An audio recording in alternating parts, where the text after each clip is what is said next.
It's another Farm Friday, this time National League Central. We're talking who has the best and worst farm systems, of course, but we're also going to ask who's going to get the most help at the big league level in 2022 from their farm system, and will that be enough to let them win the division? Stay tuned.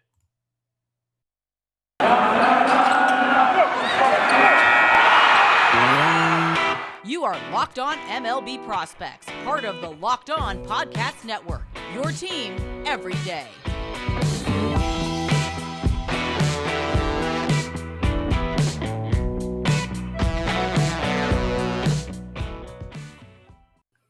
Yes, welcome on into Locked On MLB Prospects, your home for all things minor league baseball. I'm your host, Lindsey Crosby, baseball writer for Sports Illustrated, lifelong minor league baseball advocate and fan. Thank you for making us your first listen every single day. And if you're on YouTube, we're excited to have you. Please do us a favor, like and subscribe. It really does help the show a ton. So, National League Central, you're talking farm systems. You obviously have to start off. That top tier there is the Pirates and the Reds. These two teams, and we've had those hosts on the show. We've had Ethan, we've had Jeff come on to talk about the Pirates and the Reds for a full episode. The teams that have good farm systems are a lot more eager to come on this show and talk about them. But the Pirates, Baseball America's number 3 farm system, I think it's easy for us to say, yes, this is the best system in the division. The Reds aren't as far away as some folks might think, but as of right now, this is the best in the division. The Pirates have 6 guys in the top 100. We've all heard about shortstop ONeil Cruz, all 6'7" of him. But I mean, they've got 3 infielders, a catcher, which is technically an infielder, but we're going to split them up, and 2 pitchers. So I love that they have lots of guys that are close to the majors and ready to go, as well as impressive depth. So shortstop ONeil Cruz, 6'7", obviously we've all heard about him, 2015 signing out of the Dominican Republic. This is the year where you would expect a 2015 signee to make an impact at the big league level, and it looks like he's going to have a chance to compete for the starting job out of spring training, whenever that is. And just a guy, absolute plus power. I mean, massive, massive bat, and he's a little aggressive, and so he's going to have that swing and miss, and I think that's probably why his hit tool is not graded higher, but his raw power just easily sticks out. He played a grand total of 2 games at the MLB level last year, and he already has hit the hardest ball exit velo-wise in Pirates history while using StatCast, 118.2 miles an hour for a single. A single. I would be mad if I hit a ball 118. It was only a single, but he's the question there is he going to stick it short? Because he's 6'7", and I talked about this with Ethan. I think it was the very first week I was doing this show back in January, but I feel like a lot of the reason why people think ONeil Cruz is going to have to move off of short is because we just don't know what to do with a 6'7" shortstop. I mean, he is now already like the tallest full-time starting shortstop. I say full-time, he's played 2 games, but the one person taller than him, I think, was somebody playing out of position for like an inning or some sort of promotional deal. So he has, like the hands to play shortstop. He has the arm to play shortstop. And I feel like the errors that you see kind of come from him rushing his mechanics more so than just not being sound for the position. So I feel good that he's going to stick there. And then when you're just kind of going through, he's 14th on the list of top 100 prospects, but half these guys are in the top 50. You've got catcher Henry Davis, and Henry Davis is a guy that I've talked about quite a bit. He's got a really unique and interesting swing, but just he's not great defensively. And so the question is he going to be able to stick at catcher? He spent some time at high A last year, then got hurt and missed the rest of the season. And so it's, big guy. I mean, 6'2", 210. And so the question is going to be, what does he do? He'll probably have I'm not quite sure where they're going to start him at this year. And obviously part of that is because of all of the uncertainty behind the lockout. But look for him to get on the fast track simply because his power is really good. And his arm is fantastic. Great arm. He probably defensively could move off of short, but given his speed limitations, off a catcher. But given his speed limitations, you're going to have to put him out probably in a corner outfield or corner infield spot. I don't see him being able to do a lot more than that. But when you keep going through this system, I mean, the other guy in the top 50, Nick Gonzalez, second baseman, and really kind of lost a lot of time because of the shutdown, and then he broke his finger last year in May. So really kind of delayed what he was doing, but just an absolute hitting machine. Just, I mean, absolute pure hitter. Kid can get barrels like nobody's business. He produces barrels like a Cooperage. There's like 5 people that are going to get that, but just Google a Cooperage. You don't know what it is. And he's got very good plate discipline. So he's a guy, same thing. You're going to see them kind of move him kind of aggressively in the system and figure out his true level and exactly where he's going to be. But he projects out to be a second baseman, offensive first, but good enough defensively to make it work, who can contend for all-star games.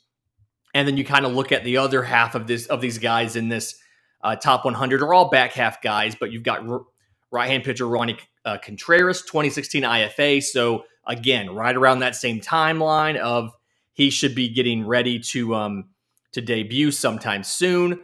He actually was part of the Jamison Talion trade last winter, and so a guy who should contend for a spot out of spring training, depending on or not when spring training is, kind of what happens there, but profiles as a middle rotation arm.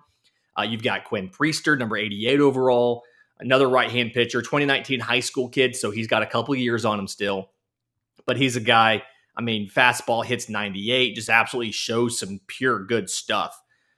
So he's going to move up to the higher levels of the minor league system. Obviously going to be a little ways away, being a high school guy in 2019. So give him some time. And then, shortstop Liover Peguero, 2017 IFA. Don't necessarily expect to see him just now, but another guy who can absolutely play shortstop and he just has to fix the mental side of it. I mean, he defensively is physically sound. He can make the plays. It's just his consistency. And then when he bats as well, same thing. Very aggressive, gets over eager, just needs to consistently kind of wait on the ball and be patient. But if he can fix both of those, he's probably going to be an MLB regular and can definitely stick it short. And so overall, his Pirate system, like I said, lots of pitchers close to the major leagues. I expect them to be able to make an impact. They've got good depth. And when you look at the balance of position players to pitchers, you like having some of both, and you kind of like where the Pirates are. And the Reds are another system there where they've got arms that are close to the majors. They're number 7 overall in the Baseball America rankings of the best farm systems. They've got 4 guys in the top 100. But the thing with the Reds is a lot of those arms kind of profile as bullpen arms versus starters. I mean, it's not everybody. You've got Hunter Green, who has every single reason to try out being a starter. I mean, he can touch 105. He touched 105 in spring training, 104 during the season. Just absolutely throws gas. And somebody who has those skills, you want to see how they can do when you're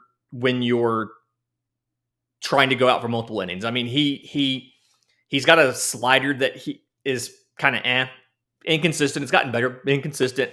He has a changeup, doesn't throw it with a lot of confidence. He really needs to get the belief in that. And so I think that's something, his control's there and his stuff is obviously there. You don't throw 105 if you don't have good stuff. And so he's a guy that just needs to, I think if you can get him in a starting role, give him some appearances, give him some starts, let him learn what he's doing, let him get confidence in that changeup, let him get a little more crisp on that slider. He's a guy who can definitely make an impact in your rotation, but at the very least, he has the pure stuff to be an impact reliever, probably a closer. And then, you just kind of look at some of these other guys. You've got Ellie De La Cruz, you've got Jose Barrero, 2 different shortstops, kind of high up. De La Cruz is probably the best pure athlete in this entire farm system. Just absolutely physical star. He's got great speed. He's got a great arm. His raw power is really good. He could legitimately have 370 grades. I mean, his speed, his arm, and his raw power all could be that good. He has a good chance to fit in at short. He can play third. He can play center field. His arm is absolutely a weapon. Offensively, he's got to settle down a bit. He's just got to get a little more consistent. He's very, very aggressive, extremely aggressive. And just kind of once he faces some advanced pitching, he's going to go probably to high A Dayton this year.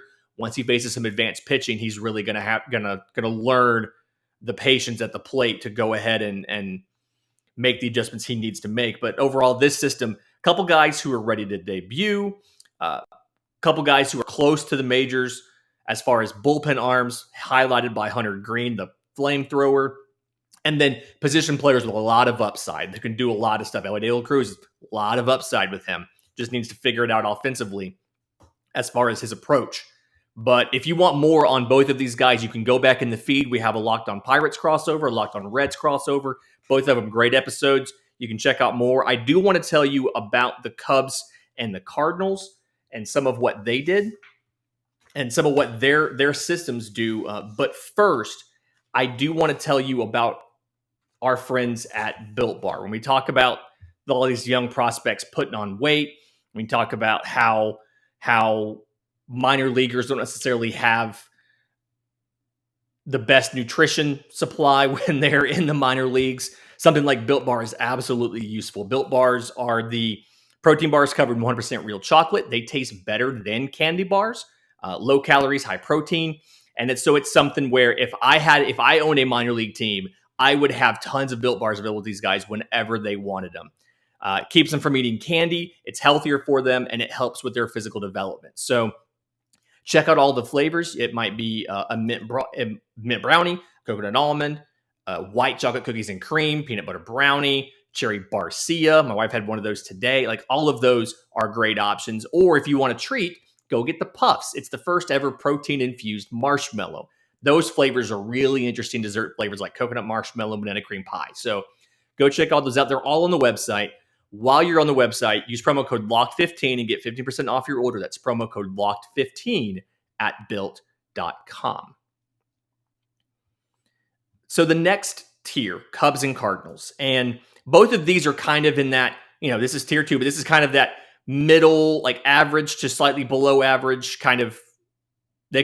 These are the teams that their systems are going to take significant jumps next year, because you're right there in that middle and you're going to kind of separate out of that pack. So the Cubs system, and they built these systems completely different ways. Cubs system, 15th overall. They've got 2 guys in the top 100. But the thing about this system is we need a lot more information about it, because a lot of these guys are new. They got him in the fire sale last year when they got rid of Chris Bryant and Anthony Rizzo and Craig Kimbrell, and like all those guys. So we need more information on how a lot of these guys are going to do. It's a lot of young pieces. So a lot of lower level guys. The Cubs A-ball and double A-ball teams are going to be amazing this year. But you do have 2 guys in the top 100. So Brennan Davis is an outfielder in the top 16.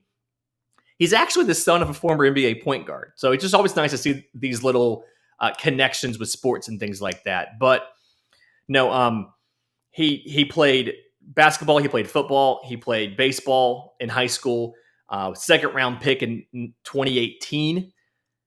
And I mean, just all the way to AAA, went to the Futures game in Denver, was the MVP. Absolutely looks like he's going to be able to contribute soon. Probably will debut this year. And very much has the build of that basketball player, like 6'4". His arms are long. He's lean. I mean, 6'4", 175. Like, I'm 175 and I'm 6 nothing. And I'm 6 foot even. So just as he fills out a bit, I think he might slow down a little bit. He's probably going to end up coming down from that 60 grade to a 50 or a 55, probably move him to a corner. His arm is definitely strong enough, though. You can put him in right. And just as he's adjusted, because and as somebody who has incredibly long arms and grew into them kind of early, you have to learn where your body is. And when you have long levers, you struggle sometimes with getting everything to work in a timely fashion. And you can see that when he hits. He struggled against fastballs a lot. And he just kind of had to make adjustments to his swing to make everything work quicker, to just get through the moving parts of it and get it done and through. And he's done that. And so he's got above average defense. He's got a good approach at the plate. He's going to be average to above average. It's just something where he has a great approach. He's going to make pitchers throw him strikes. And so again, because there's so many open spots in Chicago, I expect him to come up this year. I expect you to be able to see him in Chicago.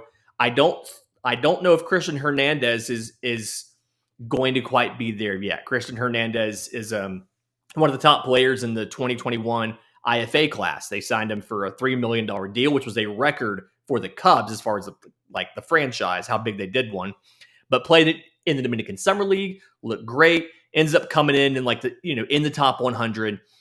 Looks like he's going to be an impact hitter, but he gets his first domestic action in 2022. So it's going to take a little while to see him in the major leagues.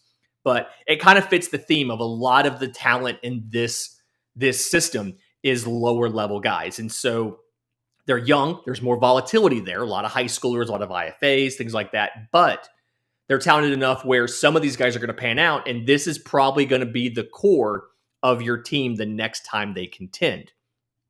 Kind of really interesting. And it's kind of completely opposite from where the Cardinals are. So the Cardinals, 18th overall system, they have 3 in the top 100. And I feel like the Cardinals system is heavily weighted towards the top. So once you get past these couple guys, it kind of drops off. But they have some of the older prospects in AAA that are either going to become those AAA quad A guys that just never really make a huge impact in the show, or they're going to figure out the one thing holding them back and they're going to become a regular at the MLB level. And the good thing is when you look at a team like St. Louis, you have a core of guys to kind of build around. You don't necessarily have to have all these guys make an impact right away. So, you have time to wait on a guy like a Jordan Walker. He's number 24 overall prospect and 2020 high school guy out of Georgia. One of those things where obviously you lost most of the 2020 season. Had a great year in 2021, 300 at-bats, batted 317, 388, 548, 14 homers, 14 stolen bases. And he's also 6'5", 220. So he's a big dude that can run. You don't see this a lot. Great raw power, had 116 mile an hour exit velo ball his first month as a professional. So you kind of you can tell that he needs some time to adjust to pro pitching. When they moved him from low A to high A, his walk rate cut in half from almost 15% to like 6%, and his strikeout rate rose by 10% from 17 to 27. So you can tell he needs a little bit of time to figure it out. But the good thing is, St. Louis, you've got guys at the corners who can kind of hold this down. You may have heard of him, Nolan Arenado. You may have heard of the guy. So you've got some time. He's probably going to start off Double A. I could see him, if he plays well, finishing up this year in Triple A. And then you're looking at 1 to 2 years before he shows up at the show. And then the guy right behind him, Nolan Gorman, third baseman, second baseman. They're not quite sure where he's going to play, but they know he's not going to play short.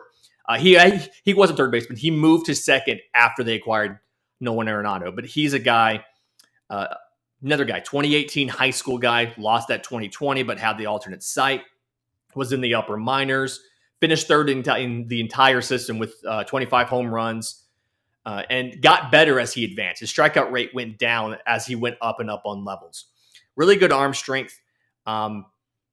His footwork is getting there. He's going to be average defensively, but he is a bat first hitter. I mean, he is a middle of the order, give me 30 home runs a year guy. He's probably going to be able to make his debut this year. They'll start him off in AAA, but regardless of where he plays, I mean, his carrying tool is absolutely his bat and his power. He is going to crush balls, and he's going to be one of those guys. I predict right now he's going to have that kind of thing like Austin Riley did, where he comes up and he crushes a ton of baseballs, and then pitchers figure out that okay, he does great with pitches down in the zone, but you can get him to chase, and they're going to start trying to fool them with movement and off speed stuff and make him adjust to it. But going to absolutely be an impact guy this year for the Cardinals, again, assuming we have a season. That joke does not hit that much anymore. It just hurts now. And he's probably going to be joined by the third guy in that top 100, Matthew Liberatore, left-handed pitcher.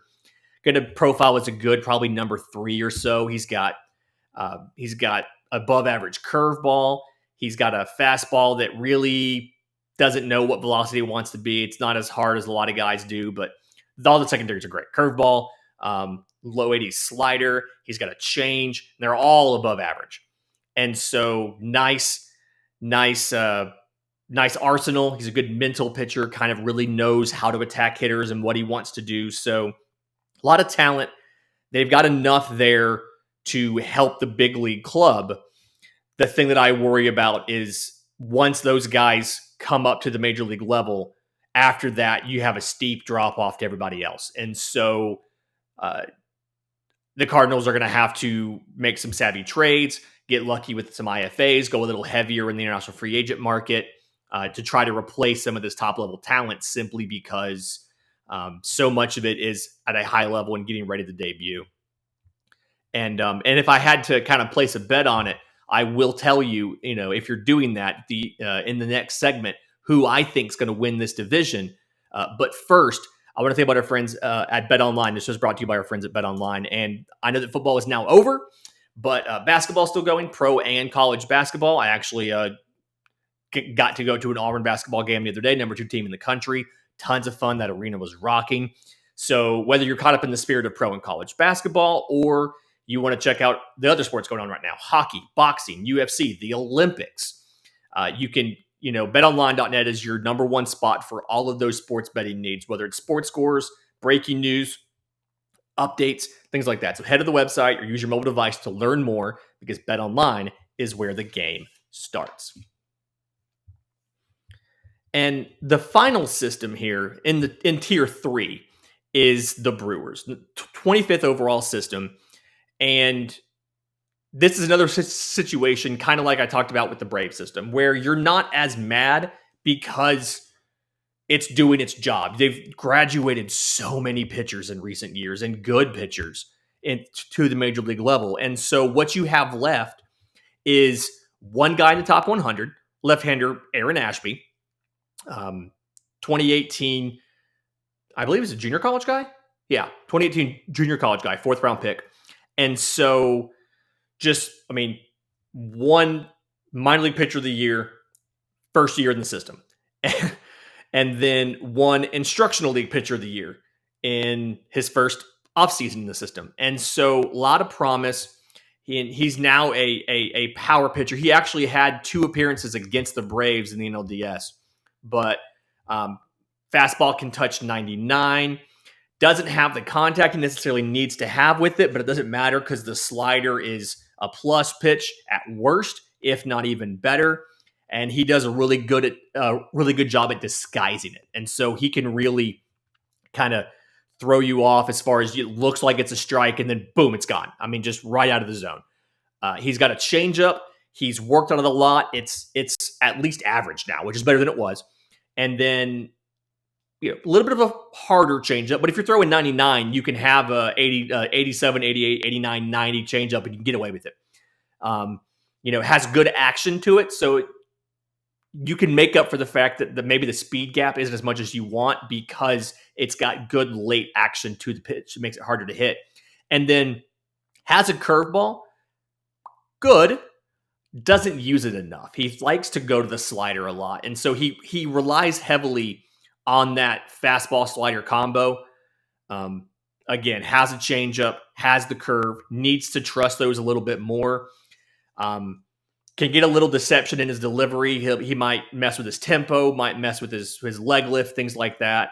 So obviously going to be better without guys on base. It's hard to do a lot of that when you're in the stretch, but just absolutely can be a number 2 or number 3 if you can work on the command, and specifically the fastball command. He needs to learn where to place it. He needs to learn how to get it there and when to do it.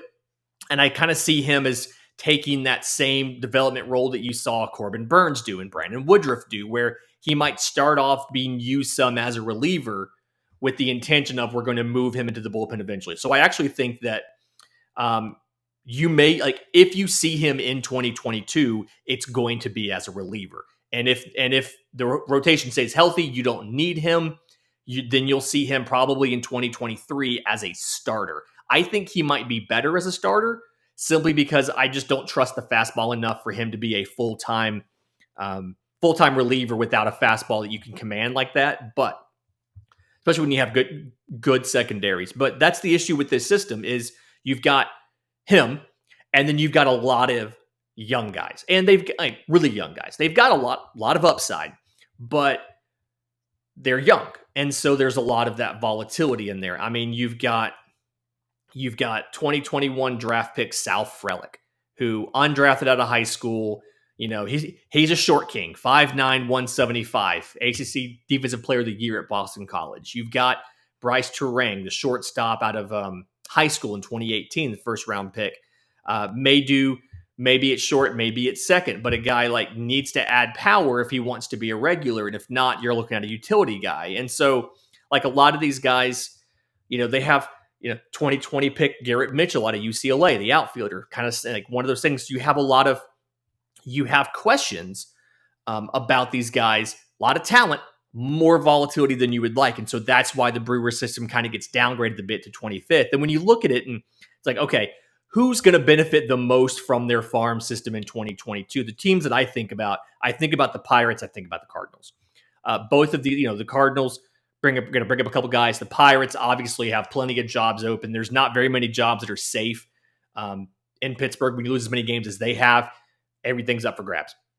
And so I think those two teams are probably going to get the most benefit out of their farm system.